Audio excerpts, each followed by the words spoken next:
أعوذ بالله من الشيطان الرجيم.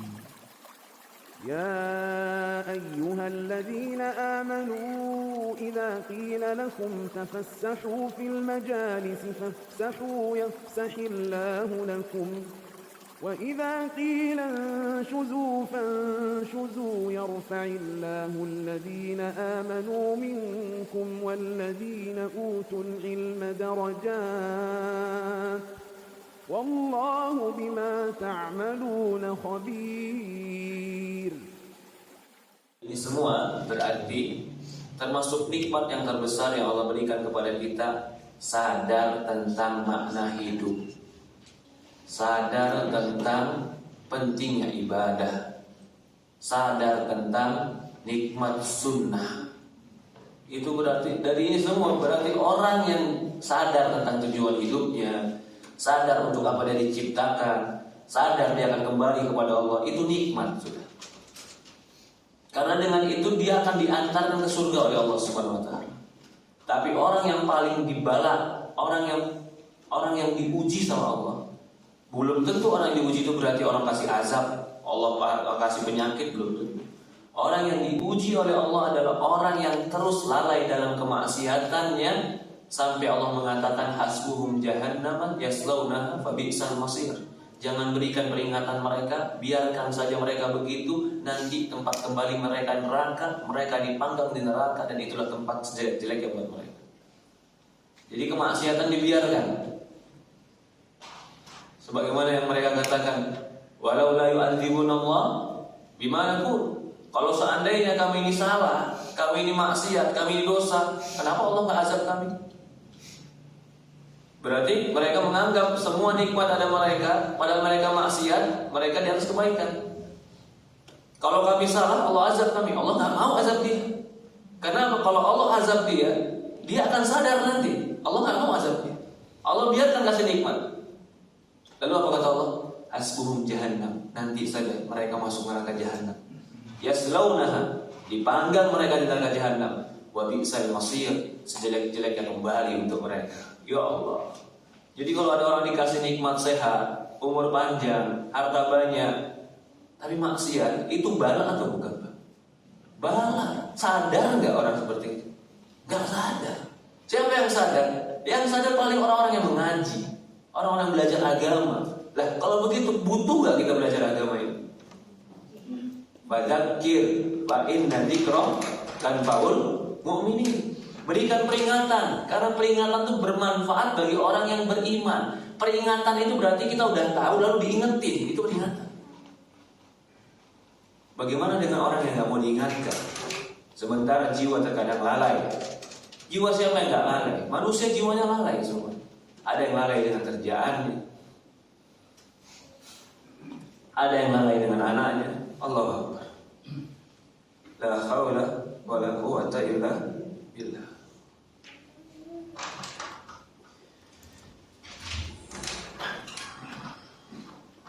Kita masuk dalam pembahasan kita.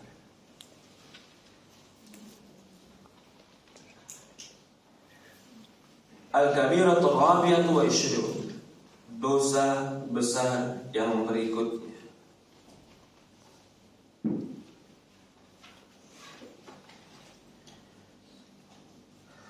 Dosa besar yang berikutnya yang akan kita bahas adalah qut'ut thariq. Qut'ut thariq itu artinya adalah membegal, perampok, orang yang menghalangi orang lain dan merampas harta orang lain, itu qut'ut thariq. Ini termasuk dosa besar yang disebutkan dalam Al-Quran. Dan hukumannya pun tidak main-main, melebihi hukuman pencuri. Qut'ut thariq. Bahkan pencuri pun bagian daripada qut'ut thariq. Sebelumnya kita membahas tentang pencuri. Pencuri itu mengambil harta dengan diam-diam, yang harta itu terjaga di tempatnya. Itu pencuri. Kalau qut'ut thariq, pembegal ini bukan mencuri, tapi sama-sama mengambil harta orang lain tanpa hak. Dia merampas, ini nyaman. Jadi ngambilnya terang-terangan dengan menodong, itu namanya qut'ut thariq. Kalau mengambilnya sembunyi-sembunyi, di barang tersebut dijaga di tempatnya, itu namanya sarik, pencuri. Hukumnya dalam Islam hampir sama, tetapi kutub Tariq memiliki hukum yang berbeda atau lebih sedikit. Di dalam surat Al-Maidah ayat 33 Allah berfirman, "Innama jazaa'ul ladzina yuharibuna Allah wa rasulahu wa yas'auna fil ardi fasada an yuqattalu aw yusallabu aw tuqatta'u aydihim aw arjuluhum min khilaf ayanfu fil minal ard dzalika lahum khizyun fid dunya wa lahum fil akhirati 'adzabun 'adzim." Kalau ini ditegakkan dalam sebuah negara, dalam sebuah keadaan dan lingkungan, gak ada orang yang berani mengganggu orang lain. Sesungguhnya balasan orang-orang yang memerangi Allah dan Rasul-Nya dan berusaha membuat kerusakan di muka bumi, satu, anyuqattal, dibunuh, au yusallabu, disalib, au tuqatta'u aydihim aw arjuluhum min khilaf, yang ketiga, atau dipotong tangan dan kakinya min khilaf. Min khilaf itu apa? Bersilangan. Ayanfu fil ard, ayanfu minal ard, atau dia yanfu itu dijauhkan, diasingkan. Dzalika lahum, itulah untuk mereka, khizyun, kehinaan di dunia, wa lahum fil akhirati 'adzabun 'adzim, dan mereka di akhirat memiliki azab yang sangat besar. Ini disebutkan dalam surat Al-Maidah ayat 33. Berkata Imam Wahidi, maknanya bahwasannya, apa itu makna yuharibunallah wa rasulah? Orang-orang yang memerangi Allah dan Rasul. Apakah makna dia betul-betul memerangi? Jelas, orang-orang yang memerangi Allah dan Rasulnya secara fisik, memerangi secara fisik, jelas musuh Allah dan Rasul itu halal dibunuh. Atau bagi mereka yang memusuhi Allah dan Rasulnya dengan strategi-strategi dan rahasia-rahasia yang mereka buat, ini juga termasuk memerangi Allah dan Rasul, sebagaimana orang-orang munafikin. Tapi orang munafikin karena mereka mengaku Islam, Rasulullah SAW tidak membunuh mereka sampai mereka jelas-jelas keluar dari Islam. Dikatakan oleh Imam Hamidi di sini, Wahidi di sini, bahwasannya orang-orang yang memerangi Allah dan Rasulnya, maksudnya adalah ya'sunahuma, orang-orang yang memaksiati Allah dan Rasul. Subhanallah.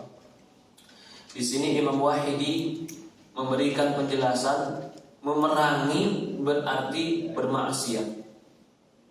Padahal ada makna yang berbeda. Memerangi itu berarti berada di satu barisan lain dan yang lain di barisan yang lain. Itu memerangi namanya. Adapun orang yang maksiat itu berada di satu keadaan yang dimana keadaan itu tidak Allah sukai dan Rasulullah sukai. Itu maksiat.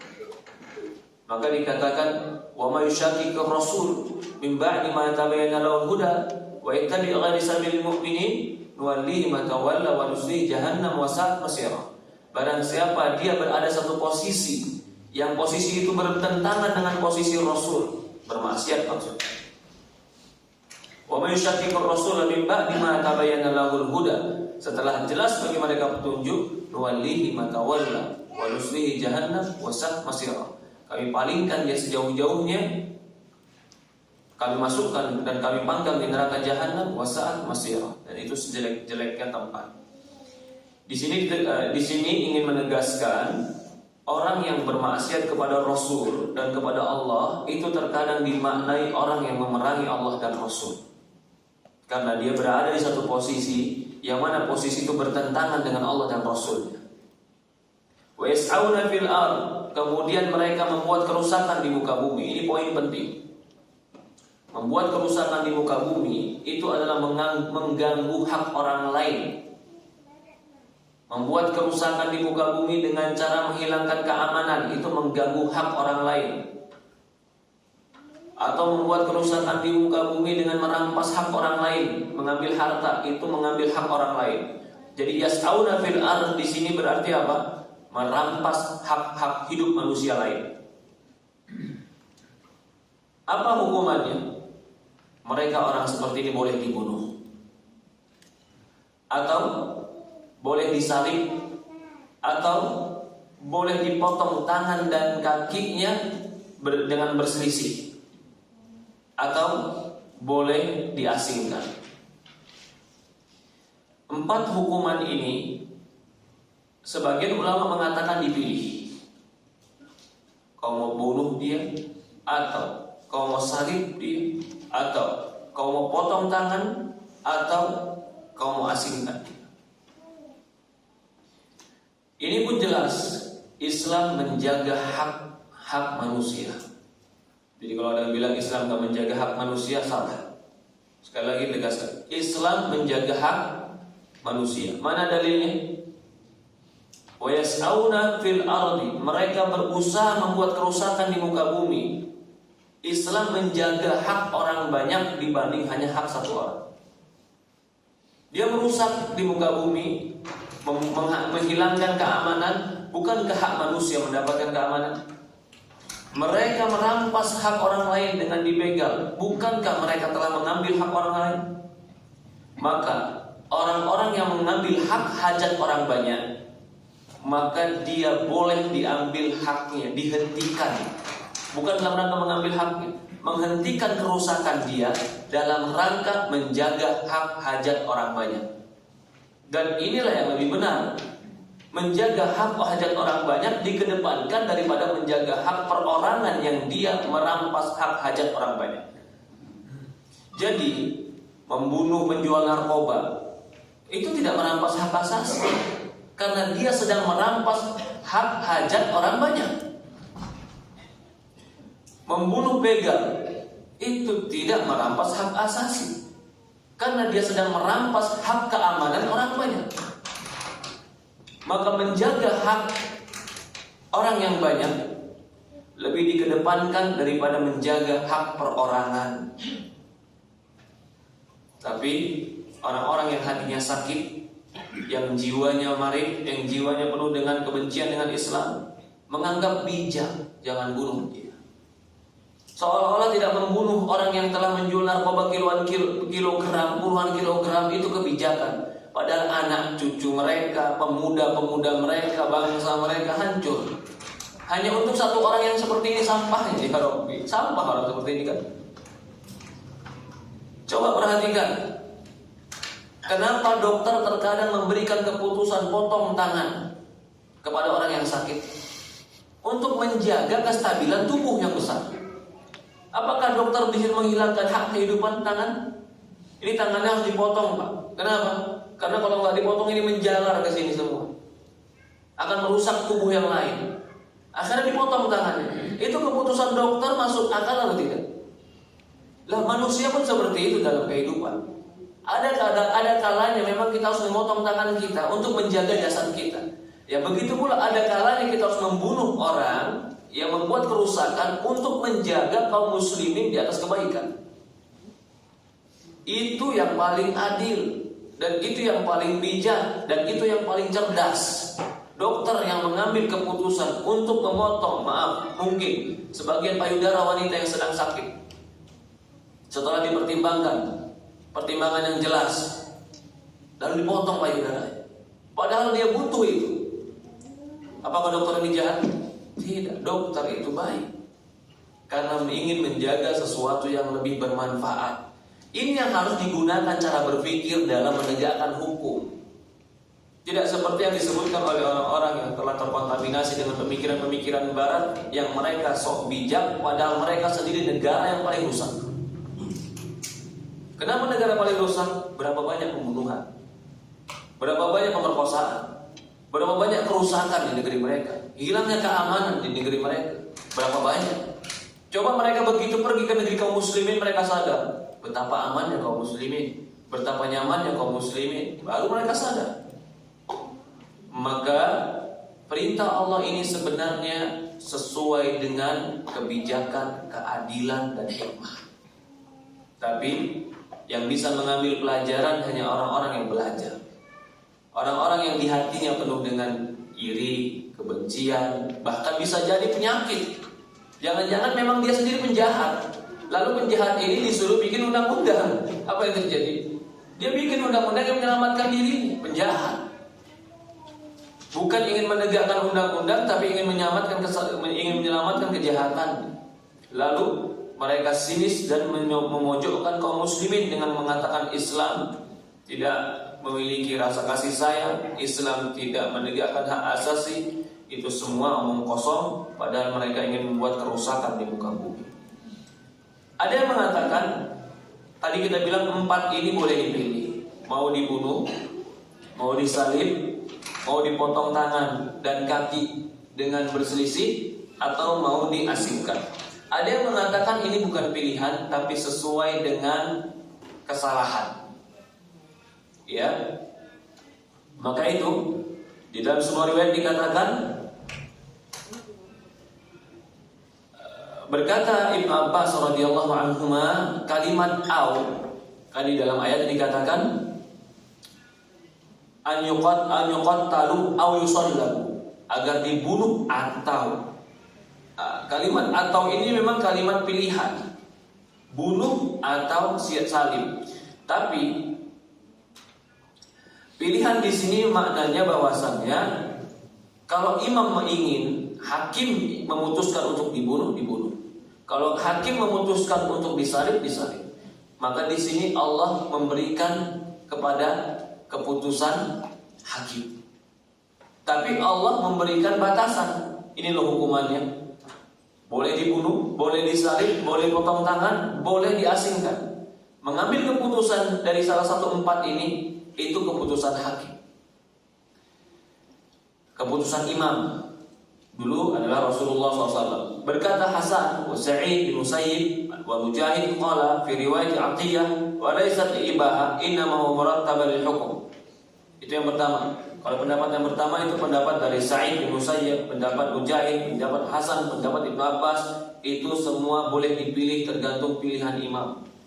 Yang kedua, ada berpendapat ini sebenarnya murattab, urutan.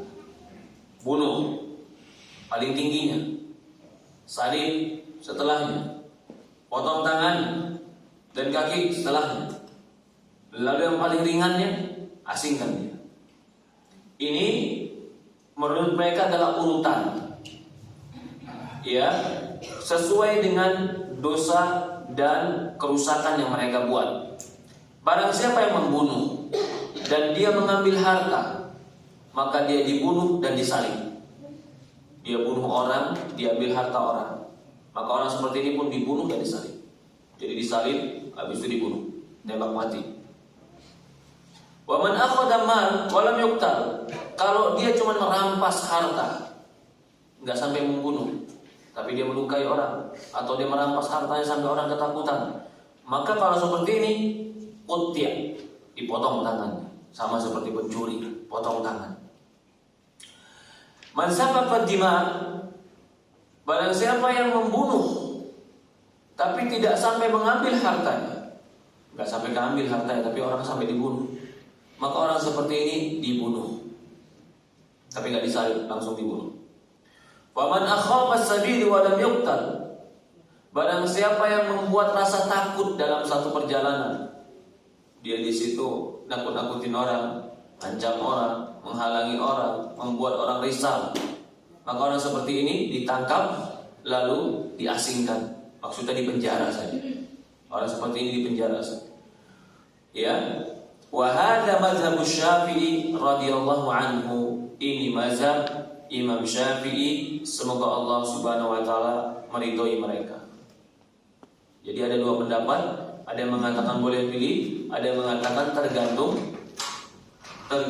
perbuatannya. Berkata Imam Syafi'i juga,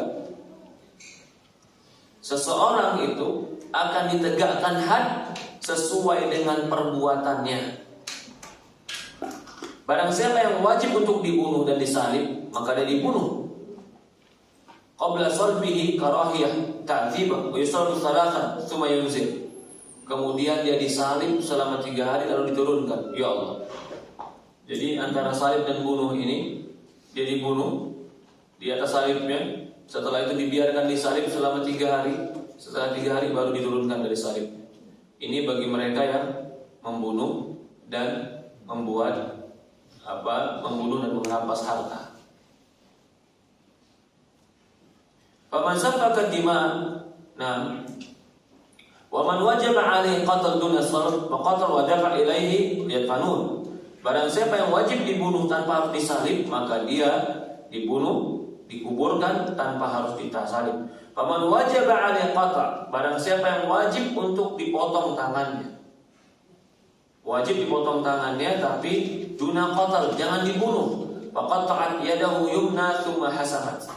Lalu dipotonglah tangan kanannya dulu. Jadi tangan kanan dulu yang dibunuh. Setelah itu dia dihentikan darahnya. Fa'in ada wa saraq tsaniyan, kalau dia mengulangi lagi mencuri, mengulangi lagi perbuatannya setelah dipotong tangan kanannya, maka dipotong kaki kirinya. Ini min khilaf, artinya berlawanan. Kalau tangan kanan yang dipotong, setelah itu kaki kiri yang dipotong. Kaki kiri pun yang dipotong, Allah alam, pendapat yang lebih benar itu sampai mata kaki. Tangan pun yang dipotong itu sampai pergelangan. Fa'in ada sadiqa aw saraqa qati'at yadu yusra. Kalau masih mengulangi lagi yang ketiga, potong tangan kirinya. Diriwayatkan dari Nabi SAW berkata kepada orang yang mencuri, inna saraqa faqta'u yadah.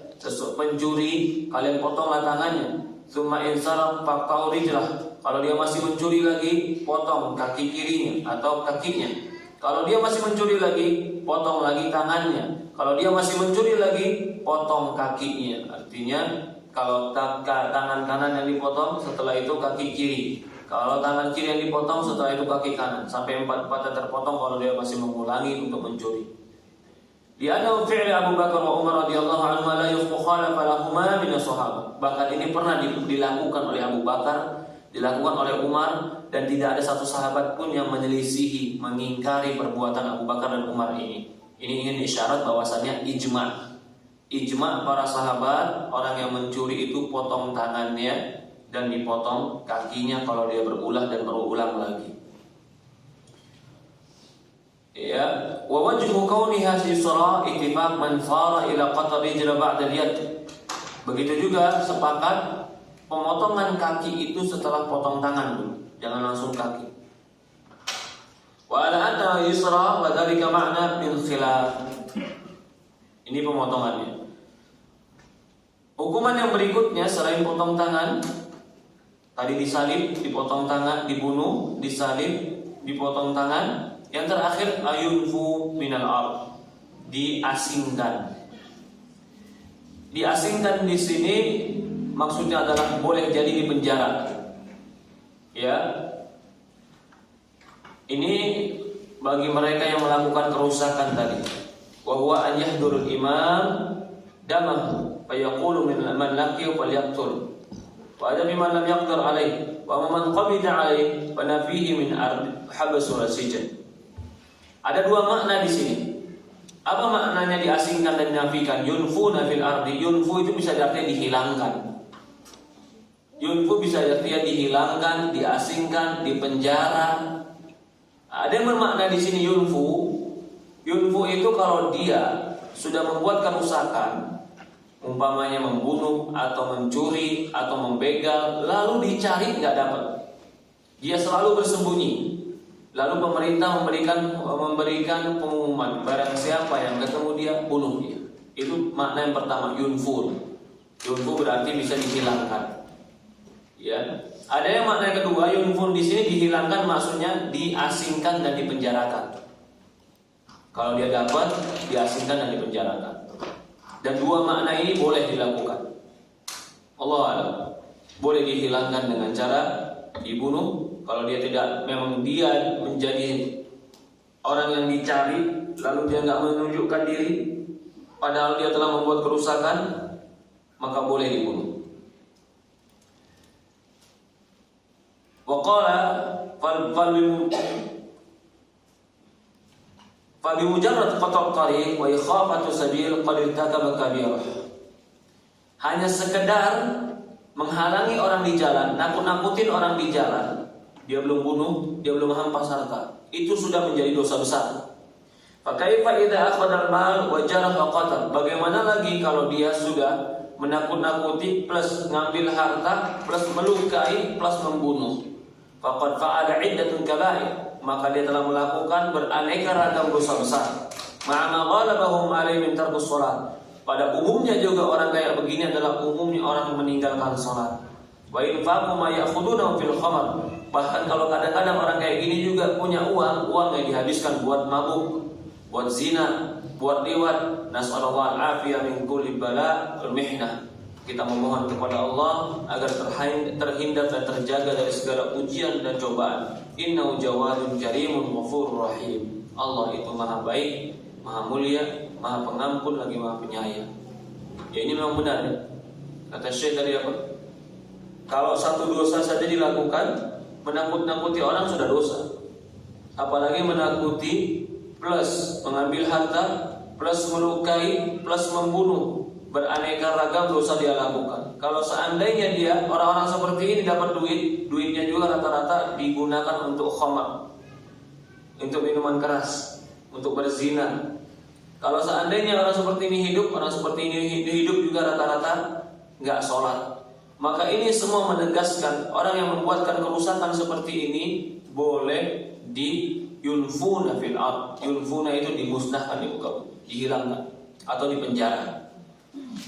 Ya Allah alam, ini termasuk salah satu dosa besar yang tidak boleh dibiarkan. Semakin dibiarkan orang berani melakukan kerusakan dan diberikan hukuman-hukuman ringan bagi mereka yang melakukan kerusakan, mereka akan terus melakukan kerusakan dan kerusakan lagi. Sampai kemarin saya bertemu dengan salah seorang penegak hukum di daerah Jakarta Utara. Saya bilang, hari-hari ini banyak kasus apa Pak? Hampir 2 hari sekali saya menangani kasus pembunuhan Ustaz. Ya, 2 hari sekali kasusnya pembunuhan. Itu di daerah tempat, di sekitar tempat dia, di daerah Polres Jakarta Utara. Ini salah satu sebabnya apa? Salah satu sebabnya adalah tidak tegasnya atau tidak ditegakkannya hukum Islam. Kalau ditegakkan hukum Islam, orang yang membuat kerusakan itu dibunuh, atau mereka disalib, atau mereka dipotong tangan, atau mereka yunfun. Yunfun tadi apa? Dimusnahkan atau diasingkan. Itu paling ringan, diasingkan. Sebagian mereka dimusnahkan, diasingkan ke penjara, malah di penjara mereka belajar banyak tentang kejahatannya. Subhanallah. Kalau kayak begini, lebih baik yunfun, dimusnahkan. Dikasih dia kesempatan tobat kepada Allah, dikasih dia kesempatan sholat, dikasih dia kesempatan untuk berdoa kepada Allah, lalu dia dimusnahkan. Dan itu bukan kejahatan, dan itu bukan, maksudnya itu bukan termasuk pelanggaran hak asasi manusia dalam hidup, tapi ini adalah menjaga kebaikan hidup hajat orang banyak. Yang berikutnya, dosa besar berikutnya adalah al-yaminul ghamus. Al-yaminu ghamus.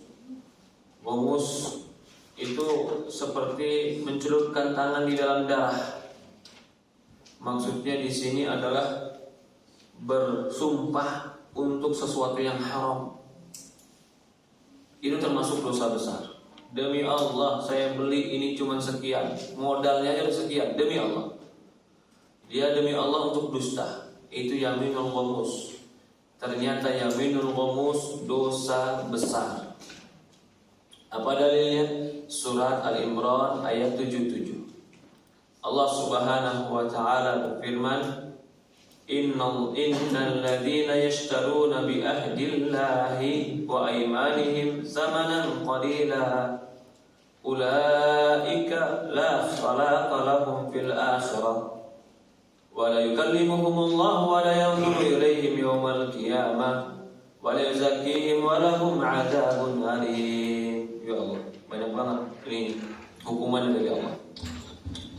Innal ladzina yashtaruna bi ahdillahi wa aymanihim thamanan qalila. Orang-orang yang membeli dengan janji dan sumpah-sumpah mereka sesuatu yang sangat sedikit.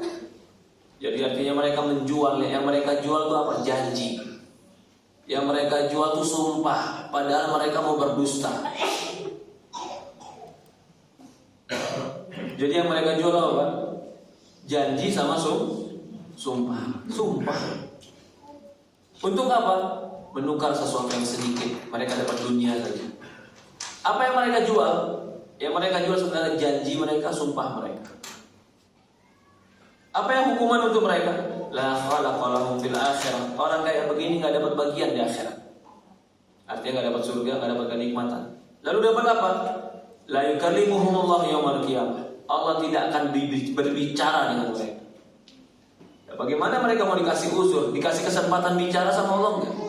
Bagaimana mereka mendapatkan syafaat, dikasih bicaranya tidak sama Allah? Wa la yanzuru ilaihim. Allah nggak bakal menoleh pada mereka. Yo, dicuekin yaumul qiyamah. Padahal ketika itu nggak ada yang bisa menolong kecuali Allah. Wa la yuzakkihim. Allah tidak akan sucikan mereka. Artinya apa? Tetap dalam lumuran dosa mereka. Ada orang yang berdosa tapi Allah sucikan dosanya, Allah maafkan sehingga dia tidak masuk neraka, dimasukkan ke surga. Kalau ini enggak, wa la yuzakkihim. Allah tidak akan mensucikan mereka. Wa lahum adzabun alim. Bagi mereka azab yang sangat pedih. Dia menjual atau dia membeli atau dia menjual sesuatu agar orang percaya dengan dia, agar dia mendapatkan sesuatu dari manusia tadi. Apa yang dia jual? Sebenarnya yang dia jual adalah janji-janji dan dia jual adalah sumpah. Sebenarnya kita nggak mau beli barang dia, tapi ketika dia bersumpah, ini barang bagus, Ana beli modalnya sekian, kalau dia dusta. Supaya apa? Supaya laku barang dagangannya. Berapa lakunya dia? Ternyata dia laku satu barang tadi dia dapat untung 50.000. Dengan sumpahnya tadi dia dapat untung berapa? 50.000. Apa yang dia dapatkan di yaumul qiyamah? La khalaqa lahum. Allah nggak bakal berikan kesempatan bagi mereka yaumul qiyamah. Allah tidak akan bicara sama mereka. Allah tidak akan melihat mereka. Allah tidak akan mensucikan mereka. Bagi mereka azab yang pedih. Ya Allah, cuma gara-gara berapa? 50.000. Ya Allah. Maka orang yang mudah bersumpah cuma untuk mencari konsumen, sebenarnya ini adalah orang yang bodoh. Seberapa besar keuntungan yang kau dapat kalau untuk bersumpah dan palsu dan berdusta. Tapi di sini umum, semua orang yang melakukan sumpah dan janji palsu untuk mendapatkan keuntungan dunia masuk hukum ini. Oke, masuk nih teman-teman yang mau masuk pilkada, jangan sumpah sama janji palsu aja. Ini hukumannya dari Allah. Saya percaya sama dia gara-gara dia sumpah, Ustaz. Dia punya janji sama saya. Apa janjinya? Begini, begitu, begini. Saya percaya sama dia. Ternyata malah kita yang digigit sama dia, subhanallah. Apa? Yaumul qiyamah la khalaqa lahum. Allah tidak akan memberikan pada mereka bagian mereka. Wa la yukallimuhumullah. Allah tidak akan bicara sama mereka. Wa la yuzakkihim. Allah tidak akan mensucikan mereka. Wa la yanzuru ilaihim wa la yuzakkihim wa lahum adzabun alim. Allah tidak melihat mereka, Allah tidak akan mensucikan mereka. Bagi mereka azab yang sangat pedih. Ya, berkata Imam Wahidi, nazalat fi rajulaini ikhtasama ila nabi fi dhi'ah.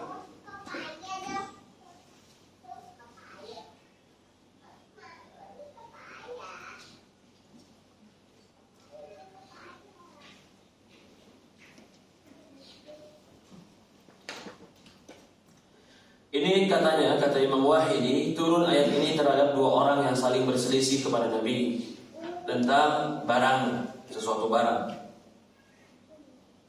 Maka orang yang mudda'i alaihi, orang yang mengaku tadi, mau sumpah. Lalu Allah turunkan ayat untuk membuktikan tentang sumpah dia. Dan Rasulullah SAW memberikan hak kepada orang-orang yang dituduh. Artinya ini kan ada mudda'i, ada mudda'alah. Ada mudda'i, ada mudda'alai. Ada yang tertuduh, ada yang ngaku. Yang ngaku ini bersumpah. Ngaku-ngaku punya orang. Demi Allah itu punya anda. Padahal dia tahu itu bukan punya dia. Maka turunlah ayat. Ayat ini turun nih. Orang-orang yang membeli, menjual sumpahnya hanya untuk mendapatkan dunia, Allah berikan hukuman ini. Maka Rasul mengatakan, man halafa ala yamin wa huwa fiha fajir, barang siapa yang bersumpah padahal dia untuk kerusakan, yaqatta' biha malul mar'i muslim, agar dia mendapatkan harta orang Islam, laki Allah Ta'ala wa huwa alaihi ghadban. Kalau dia ketemu Allah nanti di hari kiamat, Allah akan murka kepada dia. Wa qala Ash'ath fiyya wallahi nazalat wa kana baini wa baina rajul yahudi ard. Berkata Ash'ath, ini turun berkaitan dengan tentang aku, karena pernah aku dan orang Yahudi berselisih tentang sebuah tanah. Wajahadani faqadamtu ila nabi, maka aku datang kepada Nabi menceritakan ini. Maka Nabi berkata, alaika bayyinah? Qultulah, kamu punya bukti enggak tentang tanah itu? Enggak punya. Maka qultulah, qala Yahudi ahlif. Maka dikatakan kepada Yahudi, bersumpah. Qultu ya Rasulullah, innahu idzan yahlif fayadhhab mali. Ya Rasulullah, kalau dia sumpah habis hartaku ya Rasulullah. Kan ada hadis kan, la yu'tan nas bid'awahum la da'a rajulun bi amwali qaum wa dima'ahum wal yaminu ala man wal bayyinatu ala mudda'i wal yaminu ala man ankar. Ini adab Islam. Kalau seandainya semua pengakuan manusia dikasih, maka akan banyak orang mengaku-ngaku harta orang lain punya dia. Tetapi kata Rasulullah, bukti bagi yang mengaku dan sumpah bagi yang mengingkar. Ini penting. Jadi sering kadang kalau saudara kita ada meninggal, tiba-tiba ada yang datang satu dua, dia punya utang mas saya. Yang meninggal dia punya utang mas saya. Waktu yang meninggal masih hidup nggak pernah dia nagih utang. Begitu yang meninggal udah meninggal, dia pernah nagih utang. Kalau ditanya mana bukti utangnya, ya waktu itu kita lagi duduk-duduk aja. Jangan kasih kalau kayak begitu. Kenapa? Karena dia mengaku harta orang lain. Dia harus bawa bukti. Kalau dia nggak bawa bukti nggak boleh dikasih. Nah seperti ini juga. Ini sahabat mengaku bilang, ini tanahku ya Rasulullah. Orang Yahudi ini nggak mengakui. Kata Rasulullah, punya bukti nggak itu tanahmu? Nggak punya. Ya sudah, orang Yahudi ini bersumpah. Ini kalau nggak punya bukti, maka orang Yahudi tadi bersumpah. Ini semua masalah dalam tuduhan dan membebaskan diri dari tuduhan. Yang menuduh harus bawa bukti. Kalau tidak ada bawa bukti, yang tertuduh bersumpah. Kalau yang menuduh tidak bawa bukti, maka yang menuduh bisa jadi salah dan dia yang dihukum. Kalau tanpa bukti. Dalam semua perselisihan rumah tangga pun begitu. Gak bisa dia menuduh ini dan itu tanpa bukti. Kalau dia menuduh harus bawa bukti. Kalau dia tidak membawa bukti, dia harus sumpah bahwasannya tuduhan dia benar. Maka puncaknya di dalam rumah tangga itu ada sebuah saling sumpah yang namanya mula'anah. Si laki-laki bersumpah, si perempuan bersumpah, saling bersumpah laknat. Siapa yang berdusta di antara kita? Itu hanya pada suami istri. Tapi kalau tidak, yang menuduh harus bawa bukti. Yang dituduh itu dia mengingkari dengan sumpah. Maka Rasul mengatakan pada Yahudi ini, bersumpahlah engkau. Lalu sahabatnya mengatakan, ya Rasulullah, orang Yahudi itu akan bersumpah. Kalau dia bersumpah, habislah hartamu. Itu punya aku ya Rasulullah. Maka Allah turunkan ayat, innal ladzina yashtaruna bi ahdillahi wa aymanihim tsamanan qalila.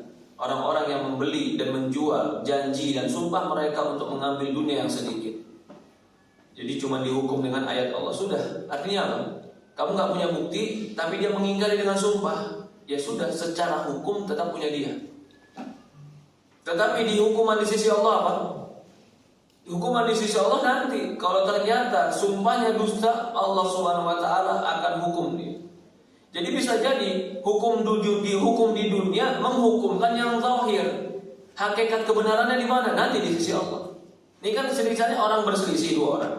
Yang sahabat mengatakan ini tanah, yang Yahudi mengatakan itu bukan tanahmu, itu tanah, itu punyaku. Si sahabat diminta harus bawa bukti. Mana buktinya? Dia nggak bisa buktikan. Maka si Yahudi diminta untuk bersumpah karena dia tertuduh. Dia bersumpah. Lalu Rasulullah menghakimi, ya sudah kalau gitu punya Yahudi. Apakah hukum Rasulullah salah? Tidak. Karena Rasul menghukumi sesuai zahir. Tapi hakikat kebenaran nanti di yaumul qiyamah gimana? Allah turunkan ayat ini.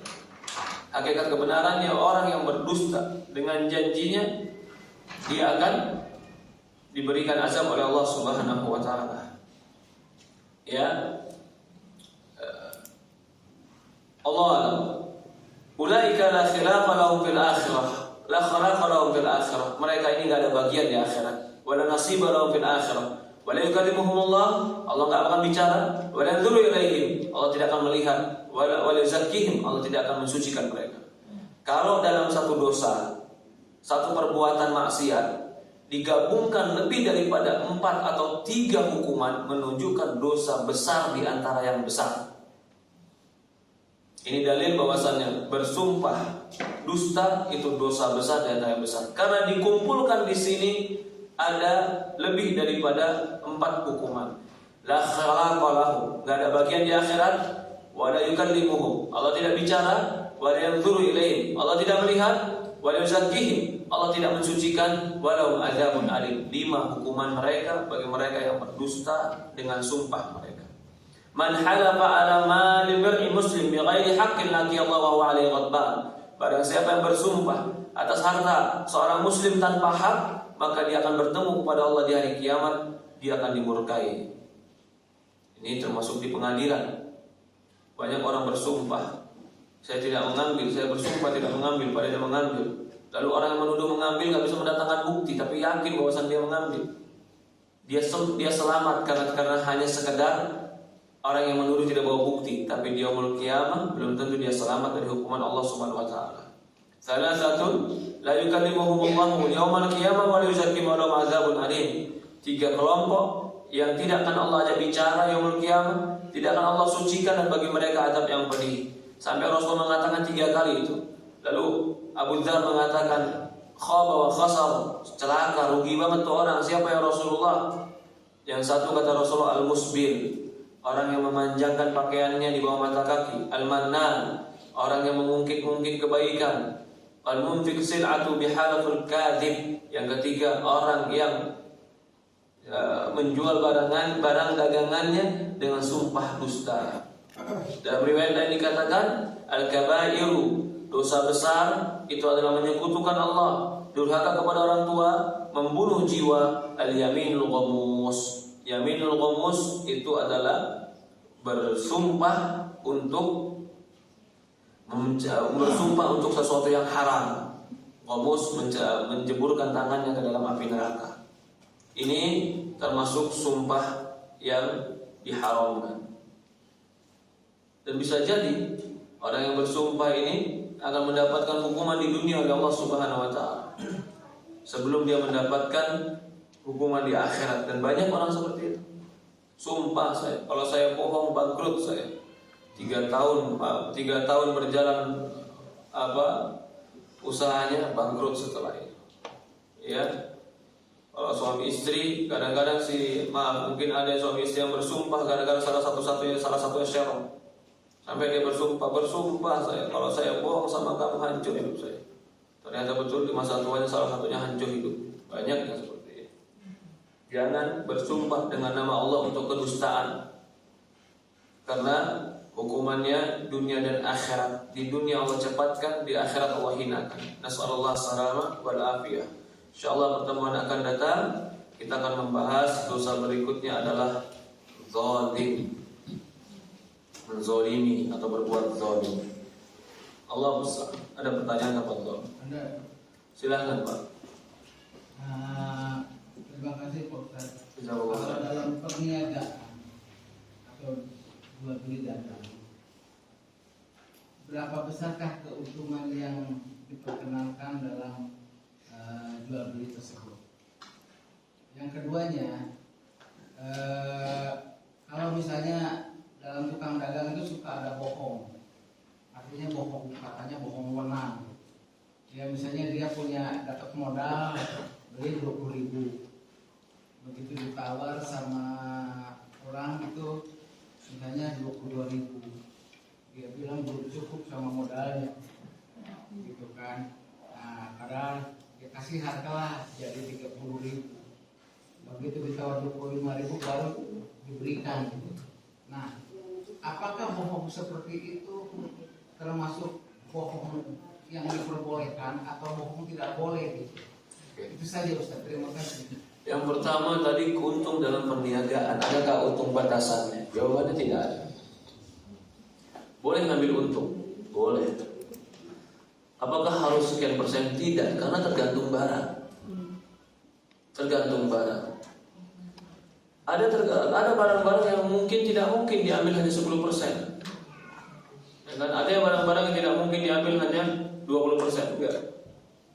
Yang jelas keuntungan itu tidak tamak dan keuntungan itu tidak merugikan. Hukum asal dalam perdagangan dalam Islam, yassiru wa la tu'assiru. Permudah, jangan persulit. Orang yang berdagang itu penuh dengan samahah. Samahah itu adalah ketoleransian, kebaikan hati. Allah akan berkahi dagangannya. Jadi asal dagang itu bukan hanya cari untung, tapi kita asal dagang itu adalah tolong menolong, tanpa menafikan untung kita butuh. Karena untuk memang kehidupan. Jadi pertanyaannya, berapa batasan keuntungan? Tidak disebutkan. Karena setiap barang berbeda-beda. Contoh, semuanya harus, umpamanya harus 10%. Nah, barang-barang kecil kadang-kadang susah. Jual permen, nggak bisa 10%. Karena barang kecil seperti itu terkadang, atau barang-barang yang lain, barang-barang yang barangnya cepat rusak. Kalau kita katakan 10%, mungkin malah rugi ya. Dia harus 100%. Kenapa? Di situ terhitung ada yang rusak termasuk. Ada yang akan di-refund, akan ada garansi. Mungkin dia tinggikan di situ. Itu nggak masalah. Tetapi yang tidak boleh itu adalah ghaban mustarsir. Ghaban mustarsir itu bagaimana? Dia si pembeli nggak tahu harga barang. Lalu dia tanya penjual, ini harga barang pas nggak? Cocok nggak harga segini? Oh cocok harga segini. Kamu beli sama saya harga segini, ini nggak murah. Padahal dia sedang membuat harga yang tinggi yang si pembeli nggak tahu itu harga tinggi. Contoh gini ya, saya contohkan. Dia bawa HP. Dia bawa HP mungkin ke pedalaman, orang dalam. HP itu di kota cuma 22 juta. Dia bawa ke orang pedalaman. Dia jual ke orang pedalaman. Padahal biaya dia ke pedalaman juga nggak terlalu besar. Tapi orang dalam itu nggak tahu harga berapa. Dia serahkan kepada penjual. Ini berapa harganya pantasnya? Karena dasar dia percaya kepada penjual. Kata penjual, ini saya jual sama kamu, murah ini udah, ambil aja. Berapa? 15 juta. Berdasarkan itu, dia nggak tahu harga, dia berdasarkan kepercayaan, dia jual, dia beli 15 juta. Ternyata dia pergi ke kota, di kota baru tahu, ini ternyata 2 juta. Ini kalau dinaikkan ke pengadilan wajib dikembalikan. Jangan dia bilang, terserah saya kan saya keuntungan saya berapa aja boleh. Tidak, di sini ada makna sedikit penipuan. Kenapa? Karena si pembeli tidak tahu harga pasaran dan dia menyerahkan kepada penjual dan kau manfaatkan ketidaktahuannya itu. Itu namanya penipuan. Memanfaatkan ketidaktahuan pembeli, nggak boleh. Tapi kalau pembeli tahu, harga pasarannya tahu, ya kita jual juga sama. Lalu kita ke situ ternyata untungnya besar. Ya memang harga seperti itu umpamanya. Ya kan? Harga beli colokan listrik itu biasa beli berapa sih? 5.000, 7.000, 10.000, 15.000. Wajar kan? Ternyata kita pergi ke grosiran harganya cuma 2.000 modalnya. Tapi memang harga orang jual seperti itu, 7.000 sampai 10.000. Berapa kali lipat dia? 2 sampai 3 kali lipat. Mungkin di situ ada yang rusak nanti, tetap di bawah tanggung jawab dia.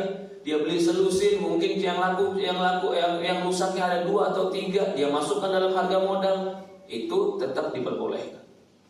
Jadi nggak ada batasan yang saya tahu, tapi dasarnya, kalau kita bilang nggak ada batasan, tapi tak ada dasarnya. Apa dasarnya? Samahah, kebaikan hati dan tolong menolong. Itu dasarnya. Ya, dan kalau orang mendasarkan dagangnya adalah kebaikan hati dan tolong menolong, insya Allah orang yang beli pun nyaman. Tapi kalau dia ketat, dasarnya adalah penting untung, gak menolong orang, susah. Dagang dia pun akan menjadi barokah pun susah. Lalu pertanyaan kedua, pertanyaan orang yang mengatakan, ini barang aku beli gak segitu, modal aja gak dapat. Kalau dia berbohong, maka itu nggak boleh. Masuk ke dalam larangan tadi, masuk, tetapi tidak sebesar larangan tadi. Kalau larangan tadi ada tambahan, demi Allah, modalnya nggak segitu. Udah pakai demi Allah, lebih besar lagi dosanya. Tapi kalau dia nggak pakai demi Allah, enggak, modalnya nggak dapat. Agak bohong dia. Lalu si pembeli percaya, hampir sama kisahnya dengan yang tadi. Si pembeli mempercayakan kepada si penjual, maka itu nggak boleh, ya. Dan tidak perlu kita memberitahu modal kepada pembeli. Kalau kita memang mau jual, dan tidak ada kewajiban bagi penjual memberitahu modal. Kamu sedang membeli barang saya, ini harganya. Dan jangan sampai kita menipu atau berbohong supaya membeli. Karena membohong apapun bentuknya, itu membohong harga. Ada orang membohong barang di zaman Rasulullah, dia kasih barang-barang yang bagus di depan, tapi yang jelek di bawah. Rasulullah masukkan tangannya ke Rasulullah ke bawah, ternyata dipegang barangnya jelek, busuk atau basah. Rasulullah mengatakan, "Man ghassana falaysa minna." Barang siapa menipu kami di pasar kaum muslimin, bukan golongan kami. Itu menipu barang. Kalau menipu harga, sama seperti itu juga, semua bentuk penipuan tidak boleh di dalam Islam. Allah. Ada lagi yang lain? Silahkan Pak. Waalaikumsalam warahmatullahi wabarakatuh. Wa iyyakum. Jazakallahu khairan. Ustaz, mengenai di kegiatan pemerintahan, Ustaz, pengadaan lah katakan, itu keuntungan sudah ditetapkan Oleh pemerintah. ya, katakanlah 10% sudah ditetapkan, tetapi di akhir kegiatan ini ada lebih dari 10%, karena mungkin kecamatan memilih bahan atau apa gitu ya, mungkin bisa lebih dari 10%. Atau mencari barangnya gitu ya? Ya, Kecermatan lah ya. kecermatan. Okay. Atau memang di satu sisi dia berbohong gitu. Nah ini bagaimana Ustaz? Oke. Menyikapinya. Contoh begini, pemerintah mengetahui minta spek barang komputer. Dia sebenarnya tahu harga komputer ini segini. Lalu dia naikkan harga 10% untuk dicarikan orang ketiga. Dan sampailah kepada harga, umpamanya dia tahu harga plus 10% itu adalah 2.500.000. Terjadilah deal dengan pengadaan barang 2.500.000. Spesifikasinya jelas, 2.500.000. Lalu orang yang mencari barang ini ternyata dapat menghadirkan harga 2.500.000, tetapi keuntungannya lebih daripada asumsi pemerintah. Apakah itu menjadi halal bagi dia? Jawabannya halal. Kenapa? Itu asumsi. Berbeda dengan bahasanya begini, kau carikan barang ini 10% buat kamu. Kalau kau carikan barang ini 10% buat kamu, berarti akadnya kita persentase. Kalau kita akadnya jual beli, asumsi dia kita mendapatkan untung 10%, itu kan asumsi dia. Kalau kita cari dengan spesifikasi yang sama, ternyata kita dapat untung lebih besar, kita akadnya jual beli, bukan akadnya carikan untukku, nanti persentase untukmu, bukan. Kalau persentase carikan untukku, persentase untukmu, itu namanya jasa, pengadaan, bukan dagangan, bukan jual beli. Dan itu pun gak harus syaratnya modal dari kita. Saya bilang, tolong carikan saya komputer ini, ya, nanti 10% buat kamu. Sementara saya sudah tahu nih, maksimal harga di saya sekian, dengan 10% itu. Berarti dia mencarikan sekarang, dia dapat. Ternyata harga di bawah itu. Akadnya tadi apa? 10% buat kamu. Maka saya punya harga maksimal tadi 2.500.000 asumsi saya. Karena persentase akadnya, maka dia tetap persentase. Tapi kalau akadnya adalah jual beli, adakan barang ini dengan harga sekian, spesifikasinya ini.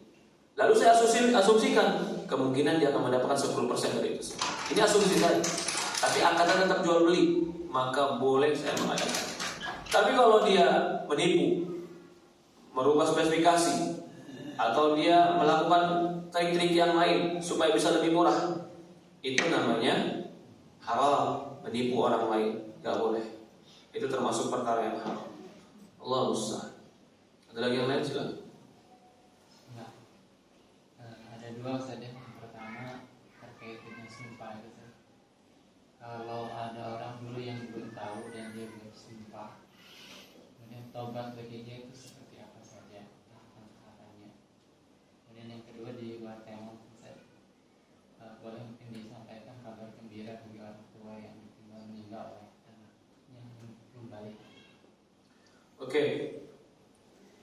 pertama, orang yang bersumpah dan ingin bertobat dari sumpah. Ya, kalau itu berkaitan dengan harta orang lain, maka dia tetap kembalikan harta orang lain. Karena dosa yang berkaitan dengan hak orang lain tetap harus dikembalikan. Cara mengembalikannya mungkin dia bisa mengirimkannya atau mengembalikannya, atau mungkin dia bisa memberikan kepada ahli warisnya. Kalau nggak ketemu itu semua, dia boleh mensedekahkannya dengan niat orang yang memiliki harta. Kemudian dia bertobat kepada Allah, tobatan nasuha, beristighfar kepada Allah. Bila perlu dia melakukan sholat taubat, boleh dia melakukan sholat taubat. Karena orang melakukan dosa lalu dia sholat 2 rakaat, maka Allah Subhanahu wa taala akan gugurkan dosa-dosanya. Yang berikutnya, dia jangan kembali melakukannya. Setelah dia menyesal, dia bertekad, dia berazam tidak akan mengembalikan. Mirip dengan syarat-syarat taubat secara umum ya. Tetapi plus di sini tambahannya adalah kalau memang itu berkaitan dengan harta orang lain, maka dikembalikan harta tersebut. Allah. Adapun hadis berkaitan tentang orang tua yang meninggal anak sebelum balik, ini banyak hadis-hadisnya. Di antara hadisnya adalah seorang wanita yang mengatakan, ya Rasulullah, barang siapa yang anaknya meninggal, 3 anaknya meninggal, maka dia akan mendapatkan syafaat dari anak. Ya Rasulullah, bagaimana dengan 2? 2 anak yang meninggal, dia akan mendapat syafaat. Bagaimana dengan 1 ya Rasul? 1 pun mendapatkan, kata Rasulullah SAW. Dalam sebuah riwayat dikatakan ada malaikat, ketika malaikat memerintahkan semua masuk surga, masuklah manusia ke dalam surga. Kemudian ada anak-anak yang tidak mau masuk surga, tetap di pintu. Sampai malaikat mengatakan, kenapa kau tidak mau masuk ke dalam surga Allah? Aku tunggu sampai ibu bapak aku masuk surga, baru aku mau masuk surga. Sampai akhirnya dikatakan, ya Allah, ini anak gak mau masuk. Sampai bapak ibunya masuk. Kata Allah, masukkan bapak ibunya biar dia mau masuk surga. Dimasukkan bapak ibunya, dia masuk surga kemudian. Bahkan dalam sebuah riwayat dikatakan, anak-anak kaum muslimin yang meninggal dan dia belum balik, maka dia akan dididik oleh Nabi Ibrahim alaihissalam sampai dia ketemu orang tuanya. Dalam sebuah riwayat dikatakan, Nabi Ibrahim yang akan mendidik dan menjaga mereka. Karena Nabi Ibrahim bapaknya para nabi, dia akan mendapatkan keutamaan itu bagi orang-orang yang meninggal anaknya sebelum balik. Bahkan kalau dilihat dari anaknya sekarang, kalau itu dilihat dari sisi ayahnya, ibunya mendapatkan syafaat, mendapatkan pembelaan. Apa dilihat dari anaknya? Anaknya yang meninggal dan belum balik, itu berarti Allah Subhanahu wa taala menginginkan bagi anak ini surga. Kenapa? Dia hidup tapi gak berdosa. Berarti Allah menginginkan untuk dia apa? Allah menginginkan untuk dia surga. Lah kita ini kan menginginkan untuk anak kita kebaikan. Allah lebih tahu mana yang lebih baik untuk dia. Belum tentu dia hidup panjang sampai balik sampai tua. Bisa jadi dia malah bermujahadah, berbajibaku dengan dosanya sampai dia bisa menjadi orang baik. Tapi ternyata ketika dia meninggal masa kecil, tanpa susah payah Allah masukkan dia ke dalam surga Allah Subhanahu wa taala. Ya, jadi banyak keutamaan bagi orang-orang yang Allah berikan ujian dengan meninggalnya anak.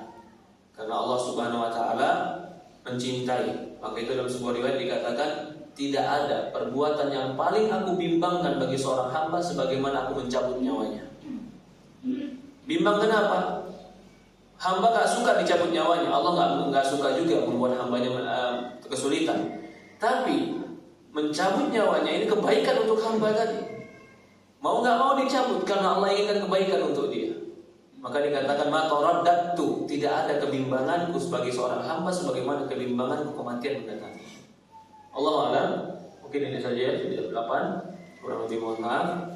Kita tutup dengan doa kafaratul majlis. Subhanallah wa bihamdihi asyhadu an la ilaha illa anta astaghfiruka wa atubu ilaik. Assalamualaikum warahmatullahi wabarakatuh.